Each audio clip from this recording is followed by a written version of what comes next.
எல்லாருக்கும் வணக்கம். இந்த நாளை ரொம்ப இனிமையாக ஹாப்பியாக ஹெல்த்தியாக ஜாலியாக ஸ்டார்ட் பண்ணுங்கள். இன்றைக்கி செம்ம இன்ட்ரெஸ்டிங்கான இடத்துக்கு தான் போனேன். அதாவது துபாய் வந்தால் ஒரு சில பொருளை வாங்கலான்னு சொல்லுவாங்கள்ல, அதில் இதுவும் ஒன்று. கோல்டு பயங்கர சீப்பாக இருக்குன்னு சொன்னாங்க. சரி, இன்றைக்கி முடிஞ்ச வரைக்கும் நம்மளால் எவ்வளோ வாங்க முடியுமோ அவ்வளோ வாங்கிடுவோம் அப்படின்ட்டு தான் போனோம். மெயினாக துபாய்க்கு வரவங்க கண்டிப்பாக ஒரு ரிங்கு கூட வாங்காமல் திரும்பி போக மாட்டாங்கன்னு நினைக்கிறேன். ஏன்னா நான் போன இடத்துல அவ்வளோ கூட்டம் இருந்தது. ஏன் இங்கே வாங்குறாங்க அப்படின்னா, இங்கே மேக்கிங் சார்ஜஸே கிடையாது. 0 மேக்கிங் சார்ஜஸ் தான் போட்டு தராங்க. அதே சமயம் வேட்னு ஒரு 5% போடுறாங்க. நம்ம ஊரில் ஜிஎஸ்டி போடுற மாதிரி அது வந்து நம்ம ஏர்போர்ட்லேயே கிளைம் பண்ணிக்கலாம். எனக்கே பயங்கர ஈகராக இருந்தது அந்த இடத்துக்கு கண்டிப்பாக போகணும்னு. நானே ஒரு லிஸ்ட் போட்டு வச்சுருக்கேன் இதெல்லாம் வாங்கணும் அப்படின்னு. ஸோ நான் இங்கே எவ்வளோ ஜுவல்ஸ் வாங்கினேன், என்னெல்லாம் வாங்கினேன்றது அப்படின்னு அவங்களுக்கு போக போக காமிக்கிறேன். ஸோ நம்ம சாப்பிட்றதுக்கு ஒரு ரெஸ்டாரண்ட் பார்த்து வச்சுருந்தோம் சொன்னல, அங்கே தான் போகிறோம். அப்படியே பக்கத்து ஸ்டேஷன் தான் அது. அங்கே போயிட்டு சாப்பிட்டு அங்கேருந்து கிளம்பி கோல்ட் சோக், அங்கேருந்து வாக்கபிள் டிஸ்டன்ஸாக இருக்கும்னு நினைக்கிறேன். ரொம்ப பக்கம் தான். அதாவது வந்து 2 நாளைக்கு மேலே தாக்கு பிடிக்க முடியல. நம்ம ஊர் சாப்பாடு ஆட்டோமேட்டிக்காக தேட ஆரம்பிச்சிட்டோம். ஏன்னா காலையிலே போயிட்டு பீஸா பர்கர் நிஜமாக சாப்பிட முடியாது யாராக இருந்தாலும் சரி. அட்லீஸ்ட் ஒரு தோசை இட்லி இருந்தால் கூட ஓகேன்னு தான் தோணுச்சு. ஸோ ரூம் பக்கத்துலேயே பார்த்தோம், எதுவுமே பெருசாக கிடைக்கல ஹோட்டல்ஸ் எதுவும். ஸோ அங்கேருந்து பக்கத்து ஸ்டேஷன் தான் காமிச்சிது. ஸோ அங்கே வந்துட்டு சாப்பிட்டு போனோம். அது ஒரு மலையாள ஹோட்டல் தான். ஸோ ஃபைனலாக அங்கே ரீச் ஆகிட்டோம். அங்கேருந்து கொஞ்சம் தூரம் தான், வாக்கபிள் டிஸ்டன்ஸ் தான். ஆனால் அங்கே ஒரு விஷயத்த நான் பார்த்ததுமே நான் பார்த்துட்டேன் அப்படின்னு தான் கற்றுனேன். வடிவேல் சார் கேட்பார்ல, துபாயில் பஸ் ஸ்டாண்டா அப்படின்னு. அதோ தெரிஞ்சு பாருங்க பஸ் ஸ்டாண்டு. இதுதான் நான் இங்கே வந்து பார்த்த ஃபஸ்ட்டு பஸ் ஸ்டாண்டு. பார்த்ததுமே எனக்கு ஃபஸ்ட்டு அந்த ஞாபகம் தான் வந்தது. அதாவது துபாய்க்கும் வடிவேல் சாருக்கும் ஒரு பயங்கர கனெக்ஷன் இருக்கும். நிஜமாக இல்லைன்னு மட்டும் சொல்லாதீங்க. துபாய் அப்படின்னு பேரை கேட்டாலே கண்டிப்பாக அந்த டைலாக் எல்லாமே நம்ம மண்டையில் ஓடும். அப்படியே இங்கே ஆரம்பிக்கிற இந்த கடைங்க போயிட்டே இருக்கும். இங்கே ஃபுல்லாக வெறும் கோல்டுக்கு மட்டும்தான் இந்த கடையே. அதாவது இந்த ஏரியாவே ஃபுல்லாக. அது நம்ம ஊரில் இந்த சின்ன சின்ன மார்க்கெட் ஏரியாக்குள்ளலாம் போயிட்டோன்னா நிறைய கடைகள் இருக்கும், இந்த பேகுக்கு ஷூக்கு அந்த மாதிரிலாம். அப்போ வந்துட்டு எல்லாரும் வெளியே நின்று கூவி கூவி விற்பாங்கல்ல, கூப்பிடுவாங்கல்ல, இங்கே வாங்க 100 ரூபா கம்மி பண்ணி தரேன், இங்கே வாங்க இவ்வளோ % பண்ணி தரேன் அப்படின்னு சொல்லிட்டு. அந்த மாதிரி இங்கே நகைக்கடையில் நின்று கூப்பிட்டுருப்பாங்க. ஏன்னா அந்த அளவுக்கு காம்படிஷன் இங்கே எக்கச்சக்கமான கடைகள் இருக்குது. ஸோ இதுதான் இதோட என்ட்ரன்ஸ். இதுக்கு அந்த சைடும் ஒரு என்ட்ரன்ஸ் இருக்குது. எந்த பக்கம் வேணாலும் வந்துக்கலாம். இதுக்குள்ளே போனீங்கன்னா எக்கச்சக்கமான கடைகள் இருக்கும். நான்லாம் பார்த்து அப்படியே மறந்துட்டேன் ஒவ்வொரு கடையுமே. இந்த ஃபேன்சி ஸ்டோரில் செயின்லாம் தொங்கும்ல நிறைய டிசைனில், அந்த மாதிரி இங்கே அப்படியே கொத்து கொத்தாக செயின்ஸ் எல்லாம் தொங்குது. எல்லாமே கோல்டு. அதாவது நான் என்ன நினச்சேன்னா, எல்லா கண்ட்ரிலையுமே வந்து 22 கேரட் மட்டும்தான் யூஸ் பண்ணுவாங்க போல் அப்படின்னு நினச்சிட்டேன். ஆனால் இங்கே வந்தக்கப்புறம் தான் தெரிஞ்சுது. நிறைய கடையில் சொன்னாங்க, அதான் ஒரு சில கண்ட்ரியில் 18 கேரட்டை மட்டும்தான் அக்செப்ட் பண்ணிப்பாங்களாம், ஒரு சில கண்ட்ரியில் 24 கேரட் மட்டும்தான் அக்செப்ட் பண்ணிப்பாங்க. ஸோ இந்த மாதிரி நிறைய டிஃப்ரென்ஷியேட்லாம் இருக்குது. இந்த டிசைன்ஸ்லாம் பார்த்து நான் ஆண் வாயை திறந்துட்டு போனேன். அப்பா எவ்வளோ சூப்பராக செஞ்சுருக்காங்க பாரு அப்படின்னு. ஆனால் இதெல்லாம் பிரம்மாண்டமே இல்லை. இன்னும் உள்ளே போகும்போது புரியும், அப்பா இதாண்டா பிரம்மாண்டம் அப்படின்னு. இங்கே இவ்வளோ கடைகள் இருக்குது, இவ்வளோ டிசைன்ஸ் இருக்குது. ஆனால் எனக்கு ஒரு டவுட் இருந்துகிட்டே தான் இருந்து, இவ்வளோ வேலைப்பாடுகள்லாம் பண்ணி எப்படி இதுக்கு மேக்கிங் சார்ஜ் போடாமல் இவங்க கொடுக்குறாங்க அப்படின்னு தான் நான் யோசித்தேன். பட் நான் யோசித்த மாதிரியே ஒரு விதத்தில் கரெக்டாக ஆகிடுச்சு தான். நம்ம ஊரில் இந்த ஜுவல்காஸ் மலபார்லாம் எவ்வளோ % போடுறாங்களோ சேம் அதே தான் இங்கேயுமே போடுறாங்க. அதாவது கொஞ்சம் டிசைனாக இருந்துட்டால் போதும், உடனே 25லேருந்து 26, 27, 28ன்னு போயிட்டே இருக்கும் நமக்கு % மேக்கிங் சார்ஜுக்கு மட்டும் சொல்கிறேன். ஸோ இங்கேயுமே அதே மாதிரி தான் இருக்குது. மேக்ஸிமம் எனக்கு தெரிஞ்சு 20. நான் ஒன்று ஜுவல்ஸ் பார்த்தேன், ஜுவல்காஸில் தான் பார்த்தேன். அப்புறம் மலபார்லேயும் ஒன்று பார்த்தேன். அது வந்து கரெக்டாக 23 சொன்னாங்க. ஸோ நம்ம ஊரில் எப்படி உட்காந்து நம்ம பார்கெயின் பண்ணுவோமோ, அதாவது நம்ம கேட்டே இருப்போம்ல ரொம்ப நேரம், நம்ம ஒரு கணக்கு போடுவோம், அவங்க ஒன்று போடுவாங்க, திரும்ப திரும்ப மாற்றி இதே போட்டு கடைசியாக ஒரு இடத்துல வந்து நிற்போம்ல. ஸோ அதே மாதிரி தான் இங்கேயுமே பண்ணி ஆகணும். அதான் இந்த மாதிரி கடைக்கு மட்டும் சொல்கிறேன். பட் 0 மேக்கிங்கில் இருக்க கடையுமே இருக்குது, அதுக்குன்னு வந்து தனியாக வச்சுருக்காங்க. ஸோ அந்த பக்கம்லாம் போனீங்கன்னா நிறைய 0 மேக்கிங்கில் இருக்கும். ஆனால் என்ன ஒரு ப்ராப்ளம் எனக்கு தெரிஞ்சு அப்படின்னா, எல்லாமே டிப்பிக்கலாக ஒரே மாதிரி டிசைன்ஸில் இருக்கும். ஸோ இப்போ இங்கே தெரியுதில்ல நமக்கு ஒரு டிசைன் ஒரு மாதிரி இருக்குது. நம்ம இவ்வளோ பெருசு வாங்கி போட போகிறது கிடையாது தான். பட் கடைக்குள்ளே போனீங்கன்னா செம்மையான டிசைன்ஸ் எல்லாமே இருக்கும். இதெல்லாம் வந்து சும்மா வெளில டிஸ்பிளேக்காக வச்சுருக்காங்க. இது வாங்குறவங்களும் இருப்பாங்க. கண்டிப்பாக நம்ம ஊரில் இருக்கவங்க இது பர்ச்சேஸ் பண்ணுவாங்களான்னு எனக்கு தெரியல. நான் பார்த்து மிரண்ட ஒரு விஷயம் இதுதான். அதாவது மாஸ்கில் ஆரம்பித்து ஃபுல் ட்ரெஸ்ஸு வரைக்குமே கோல்டில் தான் இருந்தது. ரொம்ப சூப்பராக இருந்து பார்க்குறதுக்கே. செம்மையாக ஒர்க் பண்ணியிருக்காங்க. ஒரு சின்ன சின்ன ஒர்க்குமே அவ்வளோ சூப்பராக இருந்தது. இந்த மாதிரி நிறைய பிரம்மாண்டமாக வச்சுருப்பாங்க வெளியில். அப்படியே பார்க்கும்போதே கண்ணை பறிக்கும் டிசைன்ஸ் எல்லாம். அதாவது சின்ன வயசுல நினைக்கிறேன், சின்ன வயசுனா எனக்கு கரெக்டான ஏஜோ இயரோ அப்போ தெரியல. அப்போ வந்துட்டு நியூஸ் பேப்பரில் ஒரு நியூஸ் வந்தது. என்னதுன்னா, துபாயில் இருக்க மன்னர் வந்துட்டு அவங்க வீட்டு பொண்ணும் சம்திங் யாருன்னு தெரியல, ஏதோ ஒரு கல்யாணத்துக்கு வந்துட்டு அந்த கல்யாண பொண்ணுக்கு ஃபுல்லாக கோல்டுலேயே ட்ரெஸ் பண்ணியிருந்தாங்க அப்படின்னு. அப்போ வந்து நான் நினச்சேன், ஓ சும்மா அந்த நியூஸ் பேப்பரில் நியூஸ்க்காக போட்டிருப்பாங்க போல் அப்படின்னு தான் நினச்சேன். ஆனால் இங்கே வந்து பார்க்கும்போது தான் தெரியுது, கண்டிப்பாக அது உண்மை தான். அதாவது முஸ்லீம்ஸ் வந்துட்டு எப்படி இந்த ஃபேஸ் கொண்டு எல்லாமே கவர் பண்ணிவிட்டு கண்ணு மட்டும்தான் தெரிகிற மாதிரி போட்டிருந்தாங்க. அந்த நியூஸ் பேப்பர்லையுமே அப்படி தான் இருந்தது. ஸோ தலை முதல் கால் வரைக்கும் ஃபுல்லாக கோல்டாலே அலங்கரிச்சிருந்தாங்க அப்படின்னு சொல்லிட்டு. அதாவது பிளாக் அண்ட் ஒயிட் ஃபோட்டோன்றதுனால பெருசாக தெரியல. பட் இங்கே வந்து பார்த்ததுக்கப்புறம் தெரியுது, கண்டிப்பாக இருக்கலாம். ஏன்னா இங்கே இவ்வளோ பண்ணும்போது பண்ணியிருக்க மாட்டாங்களா என்ன அப்படின்னு தான் தோணுச்சு. நமக்கு தெரிஞ்சு இந்த ஹாரம், நெக்லஸ்ஸு, பேங்கிள்னு இவ்வளோ தான் தெரியும். ஆனால் கோல்டில் இதெல்லாம் கூட செய்யலாமான்றதை நான் அப்படியே ஷாக் ஆகி ஒவ்வொரு கடையில் பார்த்தேன். ஆனால் என்ன மாதிரி தான் அங்கே வந்து எல்லா டூரிஸ்ட்டுமே பார்த்தாங்க.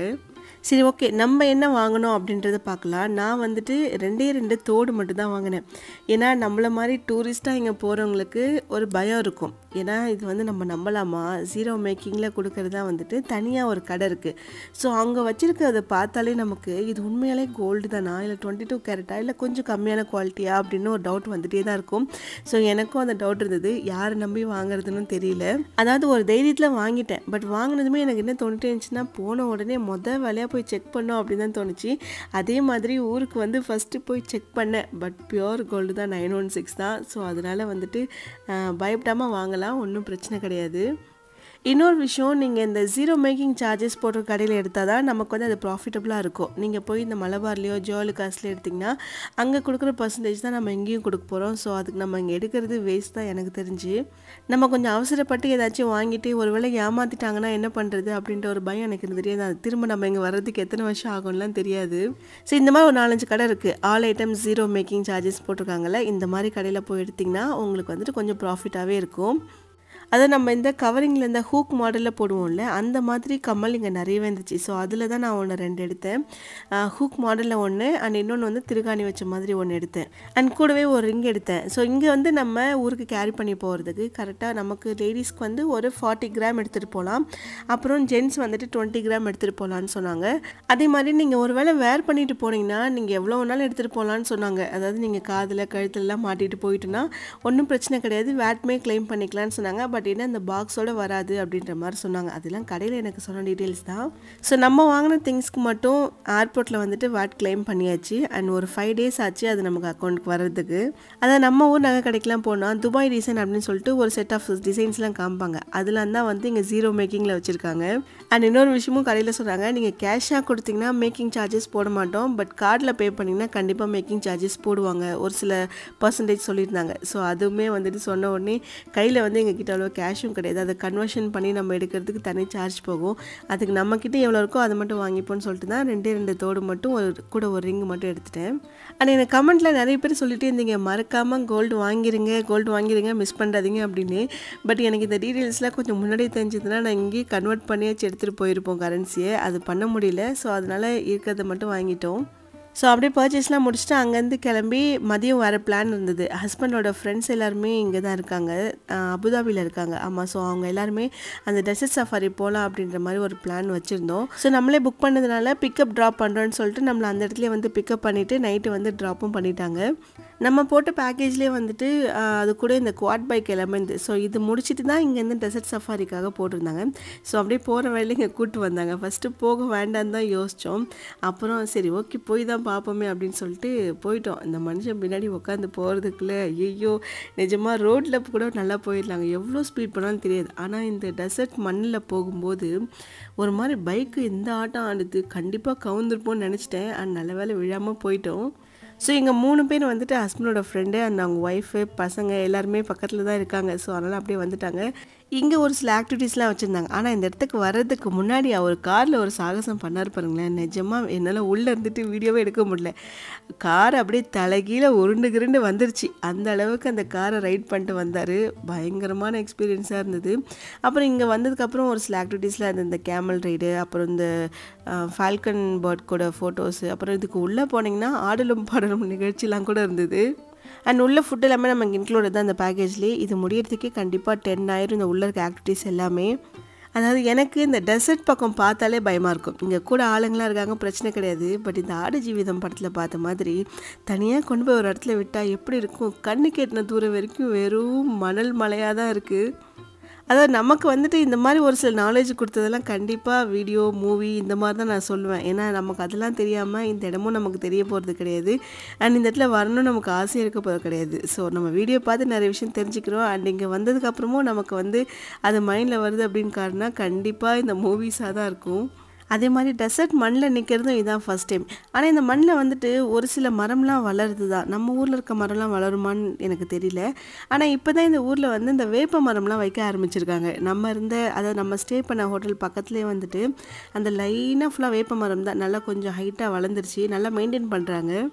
இங்கே வந்திருக்க நிறைய பேர் கண்டிப்பாக டூரிஸ்ட்டாக தான் இருப்பாங்க. ஒருவேளை அங்கே அந்த லாங் லீவ் விட்ட டைம் இல்லையா நான் போனது. ஸோ அதனால் அங்கேருந்து லோக்கல் பீப்புள்ஸ் வர்றதுக்கு கூட வாய்ப்பு இருக்குது. ஏன்னா நான் இது எப்போ பார்த்தேன்னா அந்த டைம் மெட்ரோவில் போகும்போது அடுத்த நாள் பயங்கர க்ரௌடு. இன்னும் என்றைக்கும் பார்க்காத மாதிரி கூட்டமாக இருக்குதுன்னு பார்த்தா எக்கச்சக்க நார்த் இண்டியன்ஸ் தான். எல்லாம் வடக்கன்ஸ் தான் அந்த மெட்ரோ சைட்லேருந்து துபாய் மால்லேருந்து எல்லா சைடுமே. ஏன்னா அந்த டைம் அவங்களுக்கு லீவாக என்னன்னு தெரியல. அப்போ தான் எல்லாருமே வெளியில் வந்த மாதிரி இருந்தது. அப்படியே ஒவ்வொரு ஆக்டிவிட்டீஸாக போயிட்டே தான் இருந்தது. நல்லா தான் இருந்தது. ஆனால் இந்த இடத்த சுற்றி நீங்கள் வெளில பார்த்தீங்கன்னா ஒன்றுமே இருக்காது. கண்ணுக்கு எட்டின தூரம் வரைக்கும் இந்த இடம் மட்டும்தான் இந்த மாதிரி ஒரு செட் பண்ணி இந்த டெசர்ட் சஃபாரி அப்படின்ற மாதிரி ஒரு பேக்கேஜே போட்டு ஒரு சில ஆக்டிவிட்டீஸ்லாம் வச்சு இதை ஒரு டூரிஸ்ட் பேக்கேஜாக வந்துட்டு போட்டுட்டாங்க. ஸோ அதெல்லாம் முடிச்சுட்டு அப்படியே நைட்டு ரிட்டன் வந்தது. டைம் வந்து 11 ஆகிடுச்சு. ஸோ நெக்ஸ்ட் டே வந்துட்டு எங்கே போனோன்னா மிராக்கிள் கார்டன் ஒரு பிளேஸ் வந்து ஹஸ்பண்டோட ஃப்ரெண்டு யாரும் சொல்லியிருந்தாங்க. அது கொஞ்சம் நல்லாயிருக்கும் போயிட்டு வாங்க அப்படின்னு சொல்லியிருந்தாங்க போல். சரி போயிட்டு வந்துடுவோம். ஏன்னா இங்கேருந்து கொஞ்சம் பக்கம்தான் இருக்குது. சரி அப்படியே பஸ்லேயே போயிடுவோன்னு சொல்லிட்டு தான் இன்றைக்கி தான் ஃபஸ்ட் டைம் பஸ்ஸில் போகிறாங்க. அதாவது நம்ம வந்துட்டு மெட்ரோக்கு போட்ட அந்த ஒரு நாள் கார்டு தான். அந்த கார்டு தான் நமக்கு பஸ்ஸில் யூஸ் பண்ணிக்கலாம். அந்த வாட்டர் டாக்ஸி போனோம் இல்லையா அதுக்குமே யூஸ் பண்ணிக்கலாம். இதுவுமே ஓரளவுக்கு நல்லா இருந்தது. அதாவது ஃபோட்டோ ஷூட் பண்ணுறதுக்கான ஒரு இடம் சூப்பராக இருந்தது நிஜமாக. அதுக்கெலாம் செம்மையாக இருக்கும். பின்னாடி பேக்ரவுண்ட்லாம் ஃபுல்லாக ஃப்ளவர்ஸு பிளான்ட்ஸுன்னு எவ்வளோ வெரைட்டிஸ் வச்சுருந்தாங்க. ஸோ உள்ளே உங்களுக்கு பார்க்கும்போது தெரிஞ்சிருக்கும் நிறைய.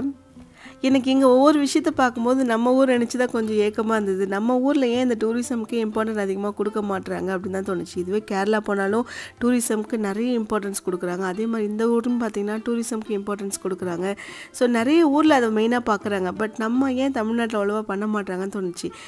இருக்கிறதுலே எனக்கு தெரிஞ்சு நிறைய பழைய அதாவது நிறைய இந்த ஏன்ஷியன்ட்டான விஷயங்கள் அந்த கோவில் பிளேஸ் இருக்கிற இடம் எனக்கு தெரிஞ்சு நம்ம ஊர் தான். அவ்வளோ இடம் இருக்குது பார்க்குறதுக்கு. ஸோ கண்டிப்பாக வெளியிலேருந்து ஃபாரின்லேருந்து ஒருத்தவங்க வராங்க அப்படின்னா அவங்களுக்கு ஃபுல்ஃபில்லாக இருக்கும். இவ்வளோ பார்த்துருக்கோம் அப்படின்ற மாதிரி. இப்போது துபாய்லாம் எடுத்துகிட்டா கூட எல்லாமே மேன்மேடு தான். ஸோ இதெல்லாம் இவங்களாம் கன்ஸ்ட்ரக்ட் பண்ணி ஒவ்வொரு விஷயமும் அதை டூரிஸ்ட்டாக மாற்றினது தான். ஆனால் நம்ம ஊரில் அப்படி இல்லைல்ல. நம்ம ஊரில் அதுவாக உருவானது நிறைய விஷயங்கள். அதாவது ஆதி காலத்துலேருந்து வந்த விஷயங்கள் எல்லாமே நம்ம ஊரில் நிறைய இருக்குல்ல. ஸோ அதெல்லாம் நிறைய இன்னும் மெயின்டைன் பண்ணலாம் அப்படின்ற மாதிரி தான் தோணுச்சு. அதாவது நானே என்ன ஒரு சில கேள்விலாம் கேட்டுட்டேன். ஒரு படத்தில் வந்துட்டு யோகி பாபு சாரும் விஜய் சேதுபதி சாரும் ஒரு இதுக்கு போயிருப்பாங்க. பாஸ்போர்ட் வெரிஃபிகேஷனுக்கு தான் நினைக்கிறேன். அதுக்கு தானே. அப்போ வந்துட்டு கேட்பாங்க உங்கள் ஊரில் இருக்க தாஜ்மஹாலை முதல்ல பார்த்துட்டு வாங்க, அதுக்கப்புறம் நீங்கள் ஃபாரின் போய் பார்க்கலாம் அப்படின்னு சொல்லிட்டு. எனக்கு என்னமோ அதான் தோணுச்சு. நானும் நம்ம ஊரில் நிறைய விஷயத்த பார்க்கல, அதுக்குள்ளே நீ துபாய் வந்துட்டியா அப்படின்ற மாதிரி தான் தோணுச்சு. பட் எது எப்போ நடக்கும் நமக்கே தெரியாதுல்ல. இதெல்லாம் வந்துட்டு ரொம்ப நாள் பிளான்லாம் கிடையாது. Sudden plan. கரெக்டாக ஒரு 2 நாளில் பிளான் பண்ணது தான். பட் திடீர்னு நடந்துருச்சு அவ்வளோதான். மற்றபடி இவ்வளோ நாளாக பிளான் பண்ணி இங்கே வந்தோம் அப்படின்றதெல்லாம் கிடையாது. பட் ஆனால் ஒரு விஷயம் யோசித்தோம். எங்கேயாச்சும் வெளில போகணுன்னு தான் யோசிச்சோமே தவிர இங்கே போகணும்னு நாங்கள் யோசிச்சு கூட பார்க்கல. ஒரு 2 விஷயம் நான் இங்கே வந்துட்டு ரொம்ப அசந்து பார்த்தது என்னென்னா நிஜமாக ஷாக் ஆகிட்டேன். ஒன்று வந்துட்டு இந்த க்ளீன். அதாவது பயங்கர க்ளீனாக இருக்குது சிட்டியே. ஒரு சின்ன பேப்பர் கூட போட மாட்டாங்க அங்கே கீழே யாரும். அங்கங்கே டஸ்ட்பின் இருக்குது ஓகே. பட் போடுறவங்க கூட எடுத்து பேக்கில் வச்சுக்கிறாங்களே தவிர யாருக்குமே கீழே போட மாட்டாங்க. எங்கே டஸ்ட்பின் இருக்கோ அங்கே போட்டுடுறாங்க. அப்படி தான் நான் ஒரு விஷயத்தை நோட் பண்ணேன். அதாவது நம்ம ஊரில் இந்த நார்த் இந்தியன்ஸ்லாம் என்ன பண்ணுறாங்க, வாயில் எதையாச்சும் போட்டு அங்கங்கே பொழிச்சின்னு துப்பிட்டு தான் போகிறாங்க. பார்த்தா அங்கங்கே நல்லா ரெட்டாக துப்பி வச்சுருக்காங்க. பட் இதை வந்து கேட்குறதுக்கு யாரும் கிடையாது. அதாவது அவங்கள ஒன்றும் பண்ண முடியாது அப்படின்ற மாதிரி தான் ஆயிடுச்சு இப்போது. ஆனால் இந்த ஊரில் அவங்களால ஒன்றுமே பண்ண முடியலைங்க நிஜமாக. அவங்களே இந்த ஊரில் க்ளீனாக வச்சுருக்காங்கன்னு தான் சொல்லுவேன். ஏன்னா நான் மெட்ரோவில் பார்த்தது என்னென்னா, அதாவது கையில் ஒரு குப்பை வச்சுருக்காரு சின்னதாக ஏதோ பேப்பர் போடணுன்னு, கீழே கூட போடலைங்க. அங்கேருந்து நேராக போய் டஸ்ட்பினில் போட்டு போகிறாரு ஒரு நார்த் இந்தியன். பார்த்ததும் அப்போ ஊருக்கு ஏற்ற மாதிரி அவங்களும் மாறிக்கிட்டாங்க போல் அப்படின்ற மாதிரி தான் தோணுச்சு. அண்ட் இன்னொரு விஷயம் நான் பார்த்து வியந்தது வந்துட்டு இந்த டிராஃபிக் ரூல்ஸ் பயங்கரமாக ஃபாலோ பண்ணுறாங்க. ஃபாலோ பண்ணாதவங்களே அங்கே போனால் ஆட்டோமேட்டிக்காக ஃபாலோ பண்ணுவாங்கன்னு நினைக்கிறேன். அந்த அளவுக்கு ஒரு டிராஃபிக் ரூல்ஸ் சூப்பராக ஃபாலோ பண்ணுறாங்க. எப்போ ரெட்டு போடுறாங்களோ கொஞ்சம் நேரம், அதாவது ஒரு சில மீட்டருக்கு முன்னாடி ஸ்டாப் பண்ணிடுறாங்க. ஏன்னா அங்கே கிராசிங் இருக்கும்போது நம்ம வந்துட்டு நடக்கும்போது எந்த ஒரு வெஹிக்கிளுமே டிஸ்டர்ப் பண்ணாது. ஸோ vlog வந்து நம்ம அங்கே முடித்தோம்ல மிராக்கிள் கார்டனில், அங்கேருந்து இங்கே ஆரம்பிக்கிறோம் அடுத்தது. ஏன்னா நாங்கள் நடுவில் வரதுல கொஞ்சம் ஹரிபரி அப்படியே டிராஃபிக்கில் விட்டாச்சு. ஏன்னா எந்த மெட்ரோவில் ஏறணும், எந்த ரூட்டில் போகணும் அப்படின்றதெல்லாம் கொஞ்சம் அப்படியே கன்ஃபியூஷனில் டைம் ஆகிடுச்சு அப்படின்னு சொல்லிட்டு வீடியோ எடுக்க முடியல. அப்படியே வேகமாக ஓடி வந்துட்டோம். ஃபைனலாக 4 o'clockலேருந்து 4 to எவ்வளோங்க 4 to 7 வரைக்கும் 3 hours இந்த யார்ஸில் நமக்கு ட்ராவல். அதனால் அதை பிடிக்கணுமே அப்படின்றத வந்துச்சு. இது விட்டால் 7:30. அதில் வந்துட்டு நிறைய ஈவன் ஃபுட்டு, சாஃப்ட் ட்ரிங்க்ஸ், எல்லா ட்ரிங்க்ஸ் எல்லாமே இங்கே அலோடு. அதனால அந்த குடிக்கிறதுக்காக வேகமாக ஓடி வந்துட்டோம். நல்ல வேலை ஃபைனல் மொமெண்ட் நாங்கள் தான் லாஸ்ட் இதில் வந்ததில்ல. நம்ம வந்து ஏறினதுமே எடுத்துட்டாங்க. ஸோ யாட்டில் போகிறது தான் எனக்கு ஃபஸ்ட் டைம். நான் வந்துட்டு ரொம்ப தூரத்துக்கு ட்ராவல் பண்ணது கிடையாது. சும்மா கொஞ்சம் தூரம் அப்படியே இந்த போட்டிங்லாம் போயிருக்கோம்ல, அந்த மாதிரி தான் போயிருக்கேன். போயிட்டு வந்துட்டேன். ஆனால் இதுக்குள்ளே இந்த யாட்டில் போனதுக்கப்புறம் தான் உள்ளே எவ்வளோ இடத்த ஒழிச்சு வச்சுருக்காங்கன்ற மாதிரி தான் தோணுச்சு. உள்ளே ஃபுல்லாக சுற்றிட்டு வந்தாங்க. எல்லா பெரிய பெரிய கன்ஸ்ட்ரக்ஷனுமே இதுக்குள்ளே இருக்குது. அதாவது இந்த 7 star ஹோட்டல் ஒன்று சொல்லுவான் இல்லையா, வேர்ல்டுலேயே வந்து அது ஒரே ஒரு 7 star ஹோட்டல் தான் இருக்குது. அதுவுமே காமிக்கிறேன். அண்ட் இந்த அட்லாண்டிஸ்லேருந்து நிறைய இடம் உள்ள ஒவ்வொரு இடமா போயிட்டு அங்கங்கே நின்று ஃபோட்டோ ஷூட்லாம் பண்ணோம். எங்களுக்கு வந்து தெரியாது இங்கெல்லாம் ஆக்சுவலாக நம்ம எடுக்கும் தான் நினச்சேன். பட் அந்த தம்பி தான் வந்து எல்லாமே சொன்னார், அக்கா இங்கே ஃபோட்டோ எடுத்துருங்க, அக்கா அங்கே எடுத்துருங்க. ஒவ்வொரு டைம் நமக்கு வந்துட்டு சொல்லிகிட்டே இருந்தார். ஸோ நம்மளுமே மிஸ் பண்ணாமல் எல்லாமே எடுத்துட்டோம். அதாவது சில பேருக்கு இந்த போட்டில் போனாலே ஒரு மாதிரி அப்படியே உடம்பெல்லாம் வேர்த்து இந்த வாமிட்டிங் சென்சேஷன், ஒரு மாதிரி கிடினஸ் இந்த மாதிரிலாம் வரும். எனக்கு அந்த பிரச்சனை கிடையாது. ஆனால் ஹஸ்பண்டுக்கு அது இருக்குது. அது சரி வராது அப்படின்னு நினச்சிட்டாரு போல் அவர். சின்னதாக நம்ம பாண்டிச்சேரியில் ஒரு டைம் இந்த பர்த்டே அப்போ சர்ப்ரைஸ் பண்ண இருப்பாங்க. அந்த சின்ன போட்டில் போனதுக்கே ஒரு மாதிரி உடம்பெல்லாம் அப்படியே ரொம்ப ஷிவரிங் ஆகிடுச்சு அவருக்கு. அந்த சிக்னஸ் வந்துட்டு நிறைய பேருக்கு நானும் கேள்விப்பட்டேன். பட் இந்த இடத்துல வராதுன்னு நினச்சேன். ஆனால் வந்துட்டு பாவம் தலைவர் ஒரு மாதிரி ஆகிட்டார். நானும் என்னென்னவோ பேசி அதுலேருந்து அவர் கொஞ்சம் வெளில கொண்டு வரணும்னு பார்த்தேன். ஆனால் முடியல. அவருக்கு ஆட்டோமேட்டிக்காக அவர் பாடியே அதுக்கேற்ற மாதிரி ஆக்ட் ஆக ஆரம்பிச்சிருச்சு. ஸோ எதுவுமே பண்ணல, சைலண்ட்டாக உட்காந்து எப்படா இறங்குன்ற மாதிரி ஆயிடுச்சு. ஃபஸ்ட்டு இந்த இடத்துக்கு ஆசைப்பட்டு வந்தது அவர் தான், இந்த யாட்டில் போகணும்னு. இதில் வந்து ஃபுட்டுமே இன்க்ளூட் தான். ஸோ நான் மட்டும் தான் அதை சாப்பிட்டேன். ஹஸ்பண்ட் சாப்பிடவே இல்லை. ஆல்ரெடி வாமிட் வர மாதிரி இருக்குதுன்னு சொல்லிட்டு தண்ணி கூட குடிக்கல, அப்படியே உட்காந்துட்டு இருந்தார். அண்ட் துபாயில் வந்து இன்னொரு விஷயம், இந்த ஸ்கை டைவ் வந்துட்டு பார்த்துருப்பீங்க, நிறைய பேர் பண்ணியிருப்பாங்க. ஒரு பக்கம் ஆசையாக இருந்தது. பட் இன்னொரு பக்கம் நம்ம நேரம் சரியில்லை, என்ன பண்ணுறது அப்படின்னு தான் தோணுச்சு. சரி வேண்டாம், அவ்வளோ ரிஸ்க் எடுக்க எனக்கு மனசே வரல. பார்த்துக்கலாம், அவ்வளோ அதில் போனால் தான் எக்ஸ்பீரியன்ஸ் பண்ண முடியுமா என்ன அப்படின்னு தான் தோணுச்சு. சரி ஓகே, அது தேவையில்லை. மற்றபடி நம்ம வேறு என்னெல்லாம் என்ஜாய் பண்ண முடியுமோ அந்த மாதிரி பண்ணிக்க வேண்டியதா அப்படின்னு சொல்லிட்டு முடிவு பண்ணிட்டோம். எனக்கு ஹாஃப் ஆஃப் மைண்டாக தான் இருந்தது. ஒரு பக்கம் பண்ணணும்னு தோணுச்சு, இன்னொரு பக்கம் வேண்டான்னு தோணுச்சு. பட் ஃபைனலாக நாங்கள் பண்ணவே இல்லை. அப்புறம் அப்படியே திரும்பி இங்கே பக்கம் உள்ளே வர வர என் கண்ணு முன்னாடி ஒரு வியூ இருக்குது பாருங்களேன். அப்பா அவ்வளோ பிரம்மாண்டமாக இருந்தது. 3 hours போனதே தெரியல. 4 o'clock ஆரம்பித்தோம். அங்கேருந்து அப்படியே 7 o'clock கிட்ட வர வர 6:30 அப்படியே ஆயிடுச்சு. ஃபைனலாக நம்ம யாட்ச் அப்படியே ஃபுல் ட்ரைவ் செம்மையாக இருந்தது. நீங்கள் துபாய்க்கு வர பிளான் இருந்துச்சு வந்துட்டிங்கன்னா கண்டிப்பாக இந்த யாட்ச் ட்ரைவ் ஒரு தடவை ட்ரை பண்ணுறேங்க. ஏன்னா உள்ளே உங்களுக்கு சுத்தம் போது தான் அந்த எக்ஸ்பீரியன்ஸ் தெரியுது. ஒவ்வொரு இடத்துலையும் இந்த ஃபோட்டோ ஷூட்க்கு அப்பா அப்படின்ற மாதிரி அப்படியே பிரம்மாண்டமாக பார்க்குற மாதிரி இருக்குது. ஸோ கண்டிப்பாக ஒரு தடவையாச்சும் இங்கே வந்து ட்ரை பண்ணிவிடுங்க.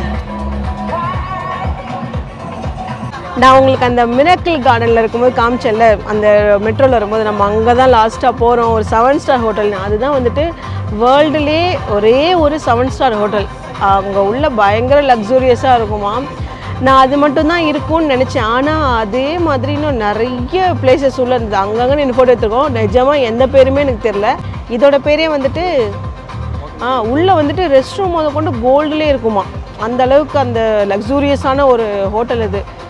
பர்ஜ் அல்-அரப், அது பேர் வந்துட்டு பர்ஜ் அல்-அரப். அந்த ஒரு பேர் மட்டும் தான் எனக்கு தெரிஞ்சுது. பயங்கர எங்கள் சர்ப்ரைஸ் என்னென்னா, கடல் கடந்து வந்து நம்ம தமிழ் பேசுகிற ஆளுங்களை பார்த்தாலே ரொம்ப சந்தோஷமாயிரும். அதுலேயும் தாண்டி நம்ம கடலூர்காரங்களை பார்க்கும்போது எப்படி இருக்கும். இங்கே கேப்டனும் கடலூர், இங்கே ஒர்க் பண்ணுற பசங்களும் கடலூர். பார்த்தோன்னே எங்களுக்கு ஷாக் ஆகிடுச்சு.